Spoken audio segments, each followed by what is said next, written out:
It all begins with the fall of the Roman Empire and the Romans on the run.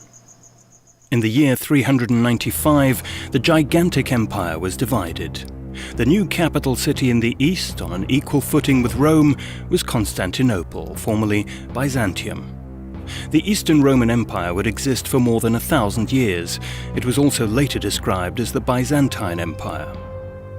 As for the old centre of imperial power, it was being overrun by barbarians, Goths, Huns and Lombards.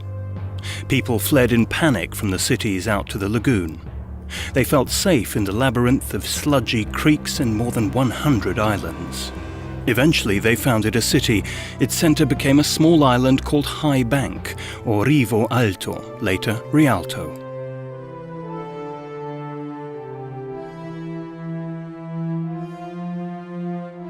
Gradually the whole of northern Italy was conquered by the Franks, but not Veneto.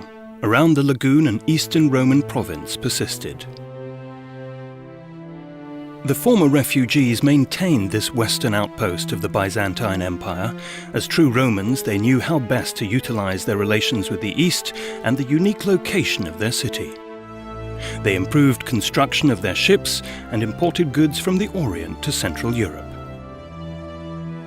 This marked the start of an incredible success story that transformed malaria-infested refugee camps into the richest and most powerful trade metropolis in Europe. The patron saint of the young city was Saint Theodore, a brother of Saint George. But then the Venetians decided they wanted a more potent patron, one that would do justice to their burgeoning self-confidence. And they were to receive just that, by way of an audacious theft.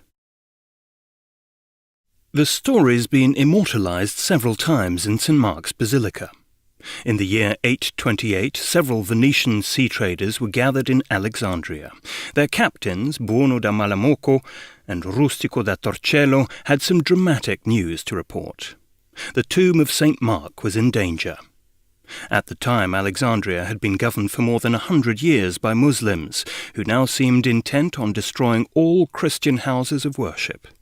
Buono and Rustico had heard this in the burial church of St. Mark itself, from priest Theodorus and a monk named Staurazio.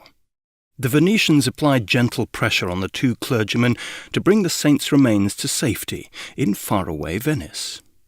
They developed a strategy to smuggle the precious relic past Arab customs officials and conceal the remains beneath a cargo of pork.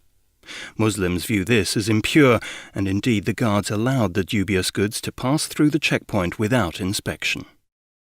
The tradesmen and the saint's remains were given an enthusiastic reception in Venice. The abduction was indeed an ingenious coup. Relics were highly revered in the Middle Ages.